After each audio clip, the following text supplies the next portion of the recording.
भगवान शंकराचार्य के द्वारा विरचित सर्पट पंजरिका स्तोत्रम अथवा भज गोविंदम अथवा मोह मुद्गर श्रवण कर रहे हैं हम लोग। इसमें भगवान कह रहे हैं भज गोविंदम गोविंदम भज मूढ़मते। गोविंद का भजन करने के लिए कहा जा रहा है। यदि परमात्मा का भजन करते हैं तो अपना ही भजन होता है, अथवा अपना भजन करते हैं तो परमात्मा का ही भजन होता है। एक कहानी सुनाया करता हूँ आप लोगों को। एक राम तीर्थ जी करके स्वामी जी थे। वह बनारस में पढ़ने के लिए आए, कुछ उन्होंने अध्ययन भी किया। उसके बाद परब्रह्म परमात्मा को ढूंढने के लिए पहाड़ों में गए। उत्तराखंड में पहाड़ों में घूमने लगे। पेड़, गुफाएं, पत्ते के नीचे चारों तरफ परमात्मा को देखते थे। यहाँ है कि परमात्मा, वहाँ है कि परमात्मा, करके रात दिन परमात्मा को ढूंढते रहते थे। क्योंकि उपनिषदों में उन्होंने आत्मा अन्वेष्टव्य, परमात्मा को ढूंढ लेना चाहिए, इसीलिए परमात्मा को ढूंढते थे। जैसे हम लोग विषय को ढूंढते हैं, उसी प्रकार से वो भी परमात्मा को ढूंढने लगे। रात दिन ढूंढते थे। परमात्मा मय उनकी जीविका चलती थी। दिन भर परमात्मा परमात्मा होता था। एक दिन स्वप्न में परमात्मा नजर आए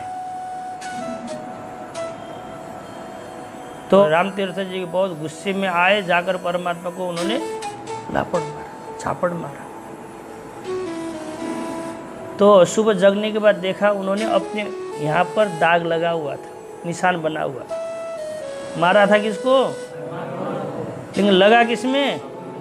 तो उसी समय उनको ज्ञान हो गया जो परमात्मा है वही मैं हूँ। यह ज्ञान से वो तर गए। और द्विबद्धम सुबद्धम भवति बोलते हैं व्याकरण वाले। यहाँ तो 3 बार कहा जा रहा है, आपको अवश्यमेव करना है। भज गोविंदम गोविंदम भज मूढ़मते संप्राप्ते सन्निहिते मरणे नहीं रक्षति दुःखिया कारणे। भगवान विवेक चूड़ामणि में भी कहते हैं वदन्तु शास्त्राणि यजन्तु देवान् कुर्वन्तु कर्माणि भजन्तु देवता आत्मैक्य बोधेन बिना विमुक्तिर न सिद्ध्यति ब्रह्म सतांतरे। वहाँ भी लिखा है ना भजन्तु देवता करके, वहाँ पर भगवान ने अपमान किया है। और यहाँ कह रहे हैं कि भजन्तु देवता, मतलब गोविंद का भजन करने के लिए बोल रहे हैं। इसका मतलब है कि यहाँ विशेष प्रकार का भजन है। इसी को हम लोग बोलते हैं अहंग्रहोपासना रूपी भजन है।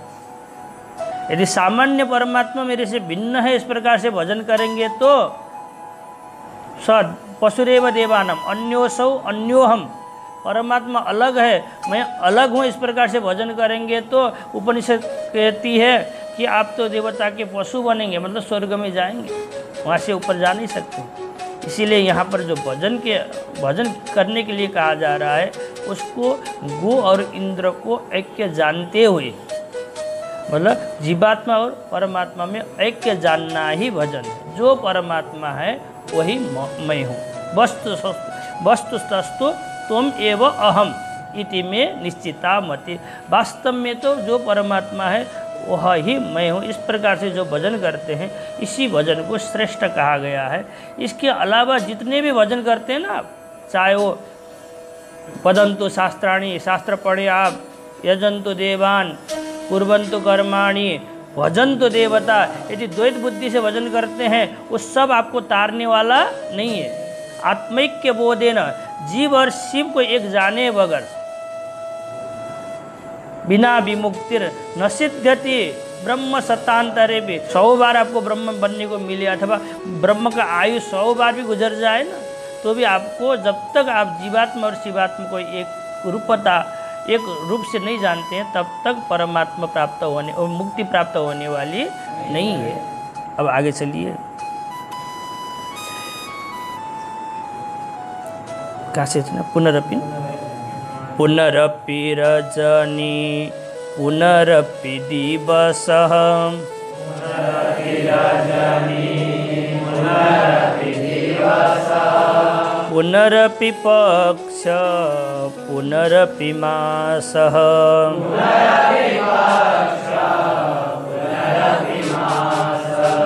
पुनरपि अयनं पुनरपि वर्षम्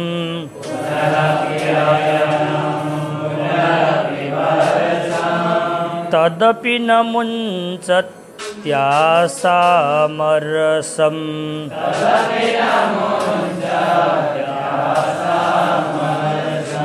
पुनरपि रजनी पुनरपि दिवसः पुनरपि पक्ष पुनरपि मासः पुनरपि रजनी पुनरपि दिवसः पुनरपि पक्ष पुनरपि मासः पुनरपि अयनं पुनरपि वर्षम् तदपि न मुञ्चत्यासामरसम्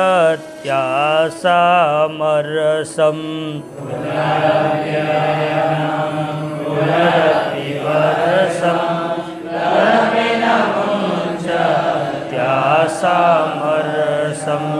पुनरपि रजनी पुनरपि दिवसः पुनरपि पक्ष पुनरपि मासः पुनरपि रजनी पुनरपि दिवसः पुनरपि पक्ष पुनरपि मासः पुनरपि अयनं पुनरपि वर्षम् तदपि न मुञ्चत्यासामरसम् पुनरपि अयनं पुनरपि वर्षम् तदपि न मुञ्चत्यासामरसम्। परमात्मा ने आपके लिए रात दिया है, दिन दिया है, पक्ष दिया है, मास दिया है, अयन दिया है, वर्ष दिया है, साधना करने के लिए इतना समय दिया है। इतना समय मिलने के बावजूद भी व्यक्ति आशा को छोड़ता नहीं है और क्रोध, मर्ष शब्द का अर्थ शायद क्रोध होता है। आशा और मर्ष मतलब क्रोध को छोड़ता नहीं है। पंक्ति लगी? यदि परमात्मा को चाहेंगे ना आप, यदि ध्यानपूर्वक परमात्मा का भजन करेंगे ना, श्रद्धापूर्वक परमात्मा का भजन करेंगे, एक बार परमात्मा का भजन करेंगे तो पूर्ण उग्र त्वर जाएंगे। सकृत एव भगवान ने कहा, एक बार आप मेरा तवास्मीति च याचते, मैं तुम्हारा हूँ करके एक बार कोई कह सकता है ना। अभयम सर्वभूतेभ्य ददामि एतद व्रतम मम, भगवान कहते हैं मेरा व्रत है। हम लोग व्रत रखते हैं ना, कभी एकादशी का रखते हैं, कभी किसका रखते हैं। किसी भी हालत में जितना भी स्वादिष्ट भोजन बने उस दिन खाएंगे नहीं खाएंगे। उसी प्रकार भगवान ने भी व्रत लिया है। एक बार सकृत एव प्रपन्नाय तवास्मीति च याचते, एक बार कोई जाकर परमात्मा को कह दे, हे परमात्मा सचमुच में मैं तुम्हारा हूँ। भगवान कहते हैं अभयम सर्वभूतेभ्य ददामि एतद व्रतम मम। एक बार भी कोई भजन कर नहीं पाते हम लोग। भजन तो करते हैं लेकिन अंदर से कर नहीं पाते। इसीलिए हम लोग, भगवान आगे कहते हैं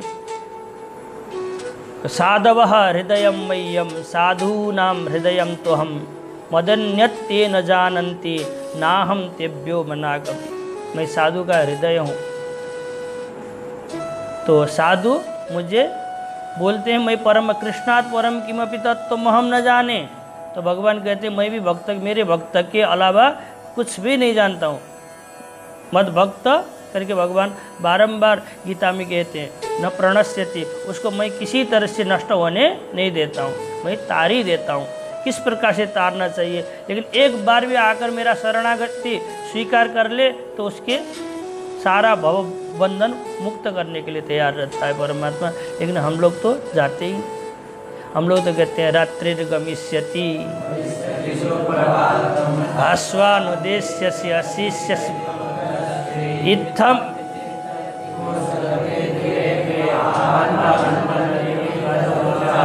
कोई बात नहीं, अभी भजन नहीं कर पा रहे हैं तो फिर कर लेंगे, कल कर लेंगे, परसों कर लेंगे, करते करते रह जाते हैं। उसी समय क्या करता है भ्रमर, जानते हैं ना, दारु भेद निपुणो भी षडंगरी, भ्रमर का नाम षडंगरी भी है। वो दारू मतलब लकड़ी को क्या कर सकता है, छेदन कर सकता है, छेद करके अपना रहने का जगह बनाता है, इतना सामर्थ्यशाली रहता है। लेकिन निष्क्रियो भवति ही पंकज कोशे, सबसे मुलायम जो कमल का पत्ता है उसमें क्या हो जाता है, निष्क्रिय हो जाता है। ये चिंतन करता हुआ कि कल सूर्य खिलेंगे, उसके बाद फूल खिलेगा, उसके बाद मैं उड़कर जाऊंगा। इसी प्रकार से हम लोग भी क्या करते हैं, आज नहीं तो कल भजन कर लूँगा, परसों भजन कर लूँगा, करते करते वही खरगोश की चाल हो जाती है ना। हम लोग, खरगोश ने क्या सोचा था, यही तो सोचा था कि हम थोड़ी देर में तो परमात्मा मिल ही जाते हैं, क्या करना है परमात्मा पाने के लिए, करके रह जाते। पुनरपि रजनी पुनरपि दिवस पुनरपि पक्ष पुनरपि मास पुनरपि तदपि न मुंचत्यासामरसम। परमात्मा सुबह सुबह आपको एक चमकता हुआ सिक्का देता है। हर एक जीवात्मा परमात्मा के पास मांगने के लिए जाता है, परमात्मा जेब में हाथ डालता है और एक चमकता हुआ सिक्का आपको दे देता है। हर एक दिन देते समय यही बोलता है, अरे आज तो दे रहा हूँ, तो जब तक आएगा देता रहूँगा, लेकिन मैंने झोला को देखा नहीं है कितने सिक्के बचे हैं। जिस दिन ख़त्म हो जाएगा उस दिन फिर मैं दे ना पाऊँगा। इस सिक्के को ले जा और अच्छे तरह से भजा करके सुबह सुबह परमात्मा आपको क्या देता है, एक चमकीला चांदी का अथवा सोने का सिक्का देता है, और आपको पूरी छूट है, आप किसी भी तरह से उसको खर्च कर सकते हैं। परमात्मा ने तो आपको इतना दिन दिया, रात दी, आराम करना चाहते हैं तो रात को आराम करिए, भजन करिए, भजन करने के लिए भरपूर समय दिया है, और सोने के लिए भी भरपूर समय दिया है। युक्ताहार विहारस्य, परमात्मा ने सब हिसाब लगा के दिया है ना। 6 घंटे सोइए, 6 घंटे अपने भोजन में लगाइए, 6 घंटे भजन करिए। हम तो 6 घंटे तक 6 मिनट भी कर नहीं पाते, इसीलिए। और एक दिन सिक्का ख़त्म हो जाता है तो फिर रोने चिल्लाने लग जाता है। इसी प्रकार से हम भी इस दिन को सिक्के के रूप में परमात्मा ने दिया हुआ है, और इसको मतलब सदुपयोग करना है, दुरुपयोग करना है, ये हमारे हाथ में है। इसीलिए यदि सदुपयोग कर लेते हैं तो तर जाते हैं, नहीं तो फिर मर जाएंगे। इसीलिए परमात्मा ने दिया हुआ ये सिक्का अथवा ये दिन रात्रि पक्ष मास अयन और वर्षा को अच्छी तरह से भजाना चाहिए। मतलब इसमें परमात्मा का भजन करके सबसे ज़्यादा कमाना चाहिए। ऐसा चलिए। पुनरपि रजनी पुनरपि पुनरपि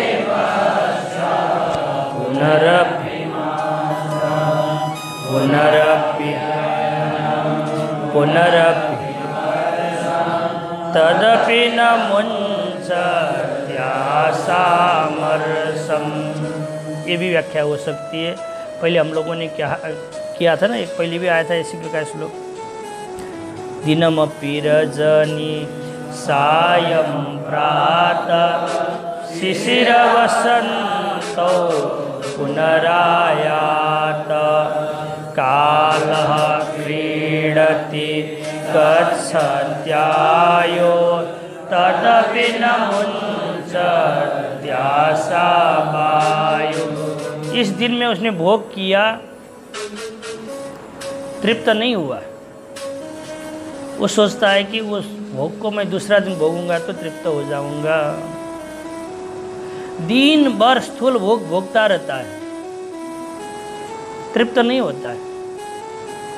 उसके बाद सूक्ष्म भोग को भोगने के लिए कहाँ जाता है, स्वप्न में जाता है। कुछ देर भोगता है, उसके बाद तृप्त नहीं होता है। उसके बाद फिर कहाँ जाता है? सुषुप्ति में जाता है, वहाँ भी भोग भोगता है, लेकिन अज्ञान को छोड़ नहीं पाता है। अपना आनंद तो भोगता है लेकिन अज्ञान को छोड़ नहीं पाता है, और वहाँ भी घबराता है। फिर क्या करता है? स्थूल भोग के लिए आता है। स्थूल सूक्ष्म अपना, स्थूल सूक्ष्म अपना भोग भोगता है, लेकिन कभी भी तृप्त होता नहीं है। श्लोक क्या है महाराज जी? वो मांडुक्य क्या पहले श्लोक है?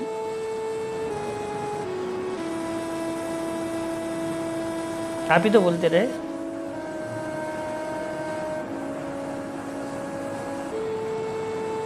माया, शुरुआत बोलिए। भगवान शंकराचार्य का मंगलाचरण श्लोक था, श्लोक है ना? हाँ, प्रज्ञानाम सुप्रताने स्थिरचर निकर व्यापी भीर व्याप्य लोकान। हाँ ठीक है। भुक्त्वा भोगान स्थविष्टान पुनरपि धिषणोद भाषितान कामजन्यान, धिषणोद भाषितान कामजन्यान पीत्वा वान विशेषान स्वपीति मधुरभुंग मायया भोजयन्नो माया संख्या तुरीयम तमजम ब्रह्मतन न तोस्मी। इस प्रकार से भगवान ने वह भी बतलाया है। कहने का मतलब इतना भोग भोगने के बाद भी हमारी आशा जाती नहीं है। तो इससे कल्पना करना चाहिए भोग से आशा जाने वाली नहीं है। न जात काम कामानाम उपभोगेन साम्य अभिषा कृष्ण वर्तमैव भूय एव विवर्धते। जैसे अग्नि में घी डालने से अग्नि शांत हो जाएगी, उसी प्रकार से हम भोग भोगने से हमारा मन कभी शांत होने वाला नहीं है। इसको तो आप वशीकरण के द्वारा ही समझा के, अभ्यास से न तो कौन्तेय वैराग्य न च क्रियते, भगवान ने कहा इस प्रकार से अपने मन को समझाइए, समझाकर परमात्मा में लगाइए। क्योंकि परमात्मा में यदि आपका मन लग गया तो तरना कोई बड़ी बात नहीं है। खट्वांग नाम के एक राजा थे, भागवत में भी प्रसंग आता है। देवासुर संग्राम हुआ, संग्राम में खट्वांग ने देवता की सहायता की। तो बहुत दिन तक संग्राम होने के बाद जब दैत्य लोग परास्त हो गए, देवता लोग खुश हो गए खट्वांग की बलशालिता देखकर, वीर्यवत्ता देखकर। देवता ने आकर कहा, खट्वांग कुछ ले ले, हम लोगों से मांग ले, हम देने के लिए तैयार हैं। खट्वांग ने पूछा देवताओं को, आप मुक्ति तो दे नहीं सकते हो, इत्यादि आगे का प्रसंग। उसके बाद उन्होंने कहा, मेरी आयु कितना है पहले बता दीजिए। यदि चकाचक आयु है तो विषय मांग लूँगा, नहीं तो उसी हिसाब से मांगूंगा, पहले मेरी आयु बता दीजिए। देवताओं ने उनके भविष्य को देखा, देखने के बाद पता चला 2 घड़ी ही आयु शेष है, 48 मिनट। तो खट्वांग राजा ने तुरंत क्या कर दिया? वैभव को छोड़कर परमात्मा में मन लगाया और तर गए। कितने दिन में? कितने? 2 मुहूर्त में, मुहूर्तात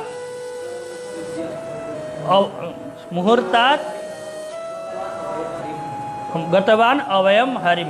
एक मुहूर्त में अथवा 2 मुहूर्त, एक मुहूर्त में, एक मुहूर्त मतलब 2 घड़ी, 2 घड़ी मतलब 48 मिनट में, एक मुहूर्त में खट्वांग ने किसको पाया? सुखदेव जी महाराज कहते हैं, ए परीक्षित, तुझे तो 7 दिन मिला है,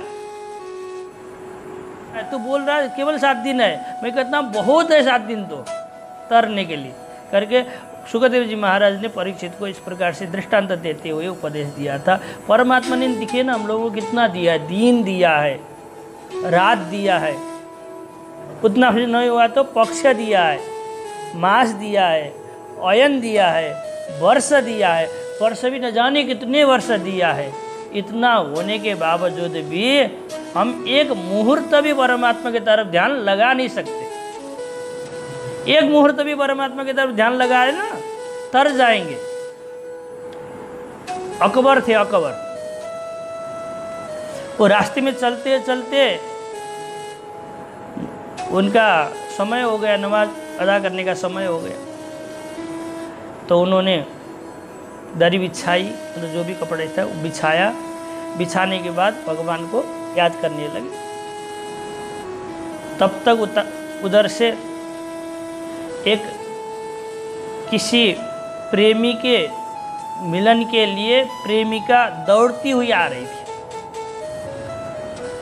उसने अकबर के जो बिछाया हुआ कपड़ा था उसमें लात लगाते हुई, उसके ऊपर चढ़ती हुई, अकबर को धक्का देती हुई आगे दौड़ी।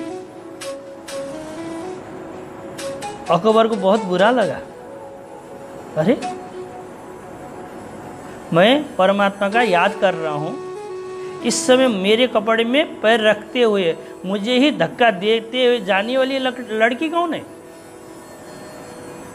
अकबर तुरंत घोड़े में चढ़े और उसके पीछे दौड़े। वो प्रेमी से मिलकर आ चुकी थी, लौट चुकी थी। पकड़ लिया उन्होंने। पकड़ने के बाद उन्होंने कहा, अरे तूने मेरे कपड़े में क्यों पैर रखे, मुझे क्यों धक्का दिया? तो लड़की कहती है, नहीं नहीं, मैंने तो किसी के कपड़े में पैर रखे नहीं, धक्का भी मैंने तो किसी को दिया नहीं। नहीं नहीं, तूने मेरे कपड़े में पैर रखे हैं, मुझे धक्का दिए हैं। अरे धक्का दिया होता तो मुझे भी तो पता चलता, मुझे तो पता ही नहीं चला। मैं तो अपने प्रेमी से मिलने के लिए इतना तन मन से जा रही थी, मुझे कुछ भी पता नहीं चला। और तुम कहते हो मैं परमात्मा से प्रेम करने, भजन करने के लिए बैठा था और मेरा पैर रखना तुझे पता चल गया, और मेरा टकराना तुम्हें पता चल गया। मैं ना लखी, मैं ना बुझी, तुम कछु लखे सुजान, पढ़ पढ़ कुरान बाबरो भयो, राख्यो नहीं रहमान। ये अकबर क्या कर रहे हो तुम? परमात्मा को धोखा दे रहे हो। परमात्मा का भजन करने के लिए बैठे हो, मेरा टकराना तुम्हें याद आ गया, अब मेरा तेरे कपड़े में पैर रखना याद आ गया। मैं सामान्य प्रेमी के लिए दौड़ रही थी, मुझे कुछ भी याद नहीं है। ऐसे भजन क्या कर रहे हो? पढ़ पढ़ कुरान बाबरो भयो, पागल हो गया तू, आज तक तूने परमात्मा नहीं पाया, क्या भजन करता है तू? करके उसने डांट दिया। मैं सामान्य पति के लिए, विषय के लिए दौड़ने वाली को तो कुछ मालूम नहीं पड़ा, और तू परमात्मा को भजने वाले को सब कुछ मालूम पड़ा। तो अकबर होश में आ गए, ओहो हम तो परमात्मा के भजन कर ही नहीं पा रहे। अहम एको न मे कश्चित ना हम अन्यस्य कस्यचिद, न तम पश्यामि यस्याहम तन्न पश्यामि यो मम, अहम प्रभो मम प्रभु। इस प्रकार से जो परमात्मा का भजन करता है ना, वो तुरंत क्षण भर में तर जाता है। हाथी ने कितने बार बुलाया था, गोविंद पूरा बोल नहीं पाया था। गो बोलते समय परमात्मा भजन कर रहे थे, बिंद बोलते समय तो परमात्मा ने आकर चक्र चला चुके थे। एक ही बार तो बुलाया था, एक बार बुलाते समय परमात्मा वहां से भगे भगे आ गए। लेकिन हम लोगों का बुलाना कैसा है, अभी तक परमात्मा आ नहीं पा रहे।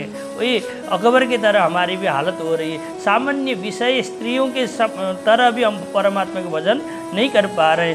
पुनरपि रजनी पुनरपि पुनरपि मासा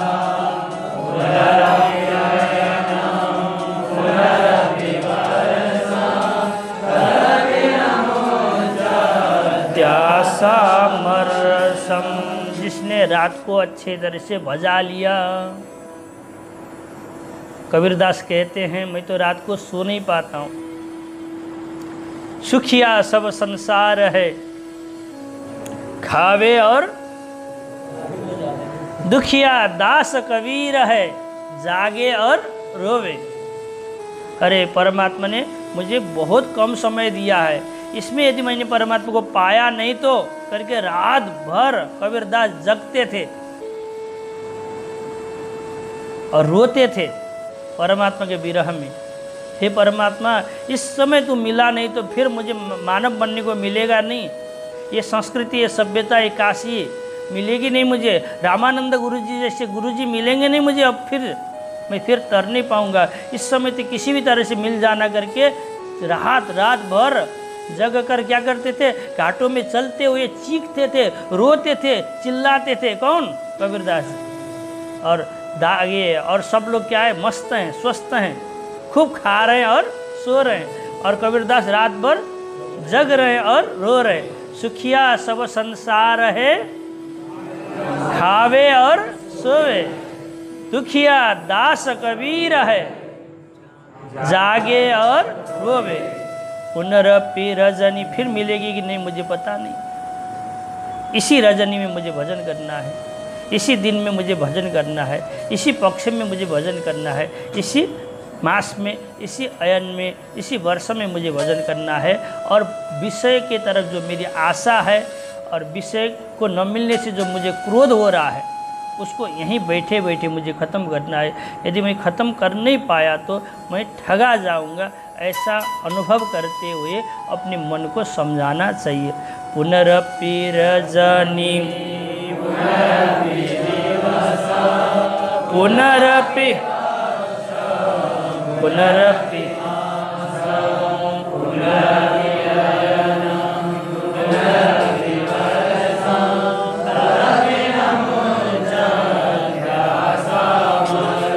अरे भज हरे नाम क्षेम धाम क्षणे क्षणे, निश्वासे नहीं विश्वास कदा रुद्धो भविष्यति। अरे मन, भजना हरि का नाम, क्षेम धाम है वो परमात्मा, कल्याण करने का स्थल है। परमात्मा के नाम की तरह कोई भी दुनिया में कल्याण करने वाला नहीं है। वो व्यक्ति इतना पाप नहीं कर सकता है जितना परमात्मा के नाम से नष्ट होता है। इसीलिए हे मन, तो भजन परमात्मा को। अरे भज हरेर नाम क्षेम धाम क्षणे क्षणे, निश्वासे नहीं विश्वास। ये निश्वास मतलब श्वासोश्वास है, ये जो गया श्वास है वो फिर आएगा कि नहीं पता नहीं। कदा रुद्धो भविष्यति। इस प्रकार से परमात्मा के हर एक क्षण, हर एक पल परमात्मा का भजन करना चाहिए और धीरे धीरे विषय के आशा निकाल लेनी चाहिए। ये ऐसे करते दिन बीतते गए और वृद्धावस्था हो गया तो भजन नहीं पाएगा प्यारे। कृष्ण स्तदीय पद पंकज पंजरांते, अद्यैव मे विशतु मानस राजहंस, प्राण प्रयाण समय कफ बात पित्तै, कंठा बरो धन विदौ स्मरणम कुतस्ते। जब प्राण जाते समय अथवा वृद्धावस्था में भगवान आपका याद आ नहीं सकता है, कफ बात पित्त में सताता रहेगा। इसीलिए अभी मेरा मन परमात्मा आपके तरफ लग जाए करके भक्त क्या करते हैं, भजन करते हैं। संदीप्ते भवने तु कूप खननम प्रत्युद्यम कीदृश, क्या है सुनो, यावत् स्वस्थमिदम शरीर मरुजम यावच्च दूरे जरा, यावच्चेन्द्रिय शक्तिर प्रतिहता यावच्छयो नायुष, आत्मश्रेयसी तावदेव पुरुषः कार्यः प्रयत्नो महान्, संदीप्ते भवने तु कूप खननम प्रत्युद्यम कीदृश। जब घर में आग लग जाए तब जाकर कुआं खनने चलेंगे तो आपकी मूर्खता है कि नहीं। घर में आग लग गया उसके बाद क्या करने जा रहा है, संदीप्ते भवने तु कूप खननम प्रत्युद्यम कीदृश। जब तक आपको वृद्धावस्था नहीं आई है, जब तक रोग दूर है, जब तक इंद्रियां काम कर रही है, यावत चंद्रिय शक्ति प्रतिहता यावत क्षयो नाय, जब तक आपकी आयु समाप्त हुई नहीं है, आत्मश्रेय के लिए तभी से सबको लगना चाहिए, तभी हम तर पाएंगे, परमात्मा को पाएंगे। नहीं तो वृद्धावस्था में लड़खड़ाते हुए परमात्मा का भजन कर कर भजन ही नहीं हो पाएगा। पहली बात तो यदि भजन कर भी लेंगे वो भजन भी आपको तारने वाला नहीं होगा। पुनरपि रजनी पुनरपि पुनरपि पुनरपि पुनरपि न मुंच। आगे बढ़े। वयसि गते काम विकार,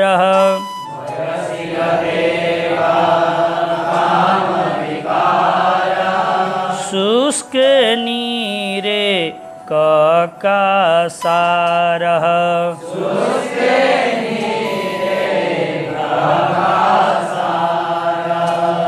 नष्टे द्रव्ये कपरिवारो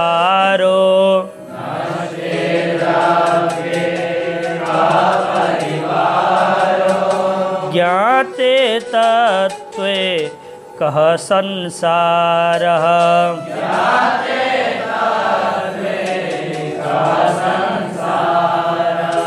वयसि गते काम विकारः शुष्क नीरे कः कासारः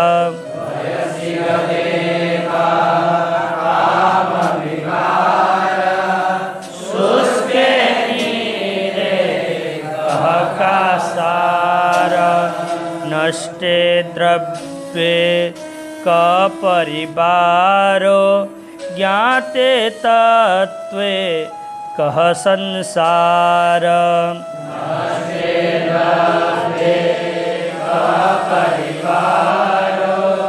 ज्ञाते तत्त्वे कः संसारः वयसि गते काम विकारः शुष्क नीरे कः कासारः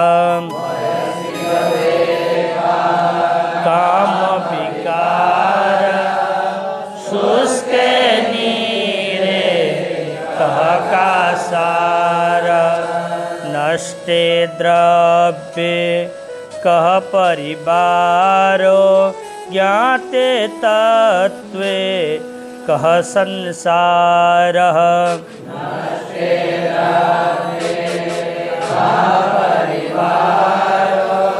ज्ञाते तत्त्वे कः संसारः भज गोविन्दं भज गोविन्दं गोविन्दं भज मूढमते सम्प्राप्ते सन्निहिते मरणे नहि नहि रक्षति दुःक्रियाकारणे नहि नहि रक्षति दुःक्रियाकारणे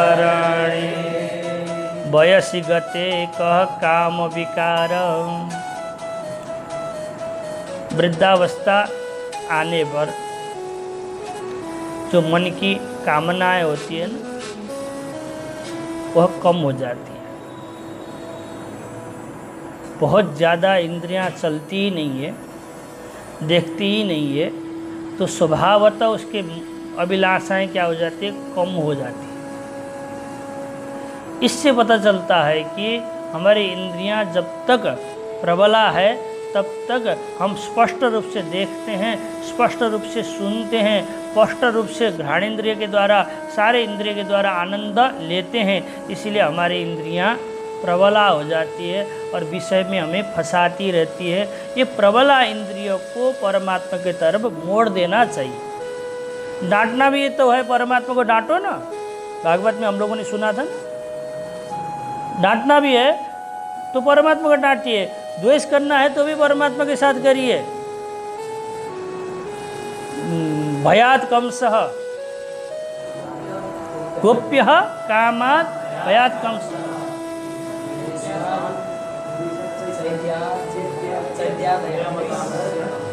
आगे हाँ, यदि संबंध रखना है तो परमात्मा के साथ रख, क्रोध भी करना है परमात्मा के साथ करो, है ना। आसक्ति भी रखनी है तो परमात्मा के साथ रखो।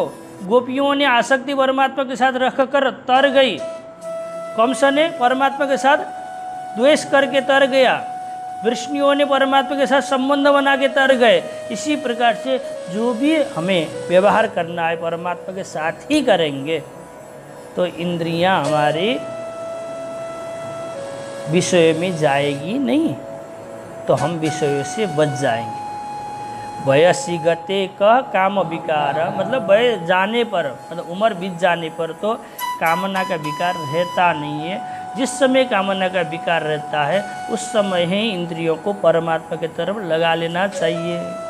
क्योंकि लगी शुष्के नीरे कह का सार, जब पानी सूख जाता है उसको तालाब नहीं कहते, वो तो गड्ढा बोलते हैं। क्या बोलते हैं? पानी रहे तो उसको क्या बोलते हैं? कासार बोलते हैं। कासार मतलब तालाब बोलते हैं। लेकिन पानी सूख गया तो क्या बोलते हैं? उसको गड्ढा बोलते हैं। अब तालाब थोड़ी कहते हैं। आपके अंदर से सारे रस निकल गए तो आपको साधक नहीं कहते। जब तक आपके अंदर रस है तभी आप साधना कर सकते हैं, साधक बन सकते हैं। और आपके अंदर से सारे रस निकल गए उसके बाद आप साधक नहीं कह सकते, आप तो मृत प्राणी है, मृत प्राय प्राणी है, जीवन मृत है। तरवह किम न वस्त्रा किम न,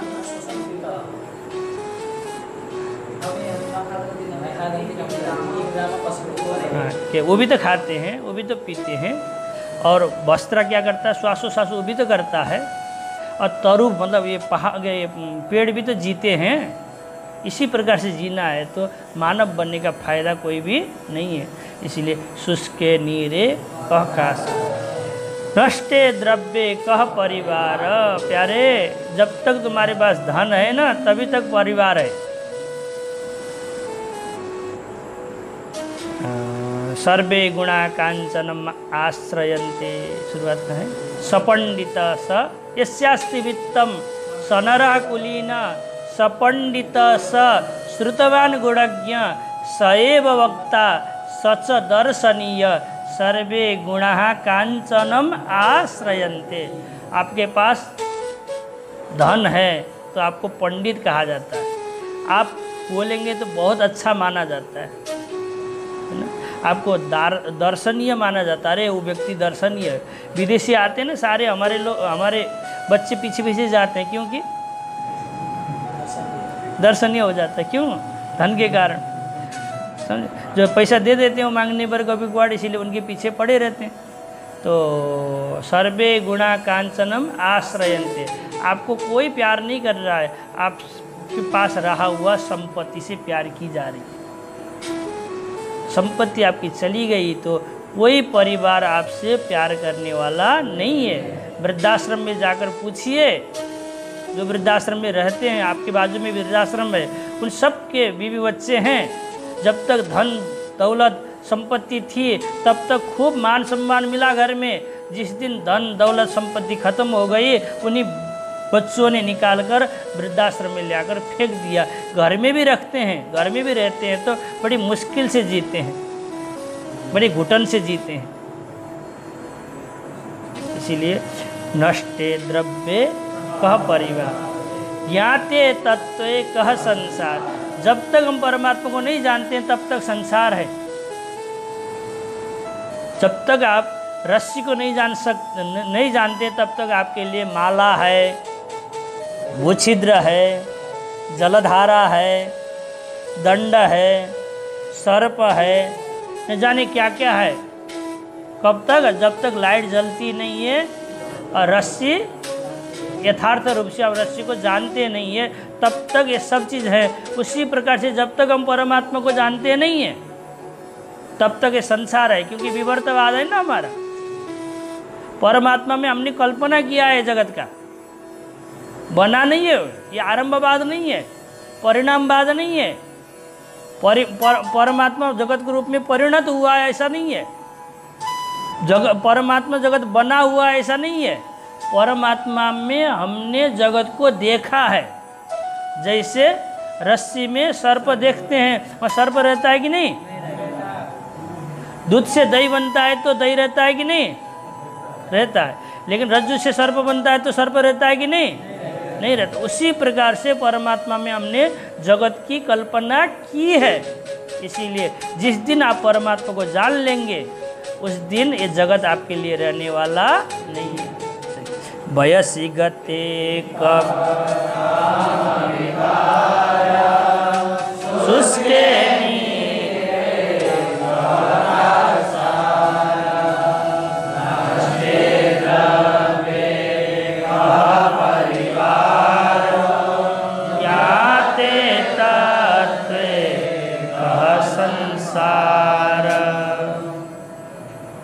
प्रथमे नार्जिता विद्या, द्वितीये नार्जितं धनं, तृतीये नार्जितं पुण्यम, चतुर्थे किम करिष्यति। पहले 25 साल तक तुमने पढ़ा नहीं, 50 साल तक तुमने कमाया नहीं, 75 साल तक तुमने पुण्य को कमाया नहीं, इधर धन को कमाना उधर पुण्य को कमाया नहीं, तो चतुर्थ समय में तुम भजन नहीं कर पाओगे, कुछ भी नहीं कर पाओगे। और चतुर्थ समय में कमाने जाना पड़े तो कमाया जा सकता है, पढ़ना पड़े तो एक श्लोक याद करने में, हमारे बच्चे अभी 2 दिन से पढ़ने लगे हैं, 25 श्लोक याद कर चुके हैं, हम 5 भी नहीं कर पा रहे।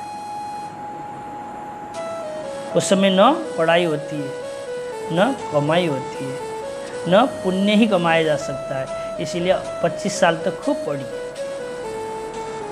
और 50 साल तक कमाने की इच्छा है तो कमाइए, मना ही नहीं है। लेकिन उसके बाद पुण्य भी अर्जन करिए, तब जाकर चतुर्थ अवस्था में आपको पड़ी हुई विद्या, कमाया हुआ धन और कमाया हुआ पुण्य, ये तीनों का सहयोग मिलेगा, तो चतुर्थ अवस्था में आप परमात्मा के भजन करके बैठ सकते। नहीं तो धन का भजन करना पड़ेगा, अरे धन नहीं है क्या खाएंगे क्या पिएंगे करके, और शास्त्र का भजन करना पड़ेगा, अरे हम तो संस्कृत पढ़े ही नहीं है।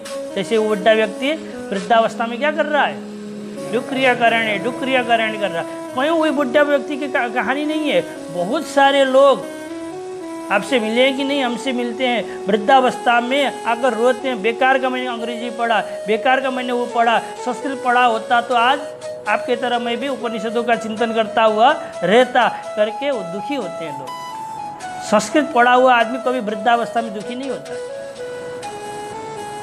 और आधुनिक पढ़ा हुआ व्यक्ति वृद्धावस्था में खुशी नहीं होता, क्योंकि वृद्धावस्था के लिए अपना अनुसंधान करने के लिए, अपना चिंतन करने के लिए उसने कुछ पढ़ा ही नहीं है, विषय का चिंतन करने के लिए ही पढ़ा है। ये ऐसा करने से स्वादिष्ट भोजन होता है, ऐसा करने से नींद अच्छी आती है, इसी प्रकार का चिंतन किया है। अब रसानुभूति नहीं होती है और चीज़ नहीं होता है, तो उसका पढ़ी हुई विद्या बेकार की हो जाती है। इसीलिए संस्कृत विद्या ये आपको वृद्धावस्था में खुशहाल रखने के लिए। अतः पहली अवस्था में क्या करिए, आप पढ़िए, दूसरी अवस्था में क्या करिए, कुछ कमा के रखिए, वृद्धावस्था में बैठकर भजन करना है, अनुष्ठान करना है, और तीसरी अवस्था में क्या करिए, पुण्य कमाइए। तो चतुर्थ अवस्था में आप परमात्मा का भजन वयसिकते काम विकार शुष्के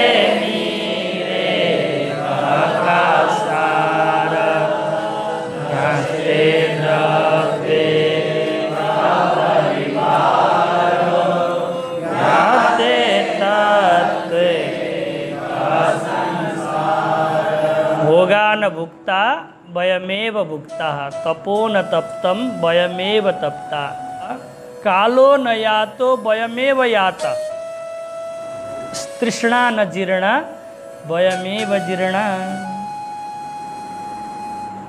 भोग भोगने के लिए चला था, मैं तो भोग नहीं भोग पाया, भोग ने मुझे भोग लिया।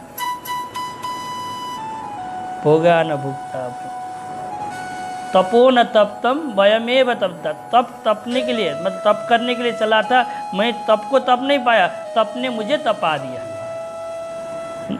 काल बिताऊंगा काल बिताऊंगा काल बिताऊंगा करके सोचा था, लेकिन काल ने मुझे, कालो न यातो वयमेव याता, वो काल तो नहीं आया, लेकिन अपने आप मरण के तृष्णा न जीर्णा वयमेव जीर्णा, आशा तो कम हुई नहीं, लेकिन मैं जीर्ण हो गया। मन की लालसा अभी भी बची है, अच्छा खाने को मिल जाए, अच्छे अच्छे लोगों के साथ रहने को मिल जाए, अभी भी आशा बनी हुई है, लेकिन शरीर बुढ़ा हो गया, मेरा मन बुढ़ा हुआ अभी हुआ नहीं है। इसीलिए नीरस होकर परमात्मा का भजन होता नहीं, ये दिखलाने के लिए भगवान ने शुष्क नीरे का सारा लिखा है। जब तक आपको प्रेम करने की खूबी है, उसी समय परमात्मा से प्रेम करिए। संसार से किसी से भी प्रेम करने की खूबी खत्म होने के बाद आप सोचते होंगे परमात्मा से प्रेम कर लेंगे, वहाँ पे प्रेम होने वाला नहीं है। जब संसार से प्रेम करने का समय है उसी समय परमात्मा से प्रेम करें। और जब तक आपके पास धन है तब तक, पहले भी चिंतन किया था हमने, यावत वित्तो पार्जन शक्त करके, पश्चात जब तक आपके पास धन है तभी तक आपके पास परिवार है।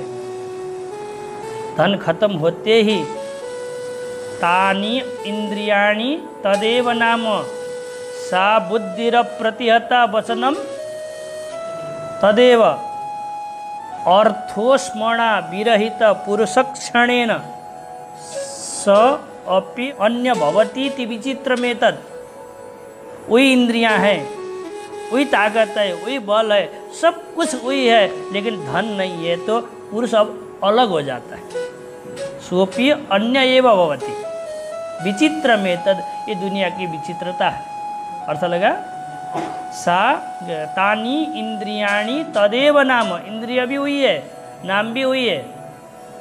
सा बुद्धिर प्रतिहता वचनम तदेव, वही बुद्धि है, वचन भी वही बोलता है। लेकिन कल हम वही वचन बोलते समय अच्छा लगता था लोगों को, आज वही वचन बोलते हैं तो अच्छा नहीं लगता है, क्योंकि अर्थ की गर्मी उसके पास से निकल गई है, तो वो अब विचित्र प्रकार का नाम धारण करता है और विचित्र प्रकार का व्यक्ति हो जाता है। वही बुद्धि, वही शरीर, वही इंद्रिय रहने पर भी। इसीलिए व्यक्ति आपके भगत नहीं है, आपसे प्रेम नहीं कर रहे हैं, आपके पास पड़े हुए संपत्ति से प्रेम कर रहे हैं, ऐसे स्वार्थी जग में रमने से तो अच्छा है जो आपको हर पल साथ दे रहा है। ऐसा परमात्मा का भजन करना चाहिए। ज्ञाते नष्टे द्रव्ये ज्ञाते तत्त्वे संसार। यदि परमात्मा का ज्ञान हो गया, वास्तविक स्वरूप से आपने परमात्मा को अथवा अपने को जान लिया, तो आपके लिए अब संसार बसने वाला नहीं है, कोई भी रुलाने वाला नहीं रहता है। एक साधे सब सधे, सब साधे सब जाए, कबीरदास जी कहते हैं। उस परमात्मा को अपना बना लेंगे तो सब आपके हो जाएंगे। ध्रुव ने परमात्मा को अपना बना लिया, सारे ध्रुव के हो गए। वो जो दूसरी माता थी ना, विमाता, वो भी ध्रुव की हो गई। ध्रुव के दर्शन करने के सबसे अग्रिम पंक्ति में खड़ी थी। यदि ध्रुव उसको मनाने जाते तो अपनी माँ बिगड़ जाती, अपनी माँ को मनाने जाते तो दूसरा बिगड़ जाता। घर परिवार में देखते हैं ना आप, इसको मनाने जाओ तो वो बिगड़ता है। कन्या राशि स्थितो नित्यम, क्या है? जामाता समुग्र। शुरुआत में क्या है? शुरू का लाइन बोलिए। मतलब किसी भी प्रकार से उसको खुश नहीं कर सकते। उसको खुश करने जाते हैं तो दूसरा बिगड़ जाता है। हमेशा कन्या राशि में बैठता है। और वो जामाता होता है ना, जामाता वो क्या है? दशमा ग्रह है। इसी प्रकार से यदि उसको मनाने जाएंगे तो ये बिगड़ जाएगा, इसको मनाने जाएंगे तो वो बिगड़ जाएगा। इसीलिए संसार में कोई भी यदि परमात्मा को मना लेंगे तो सारे के सारे आपके हो जाएंगे। इसीलिए परमात्मा का भजन करना चाहिए।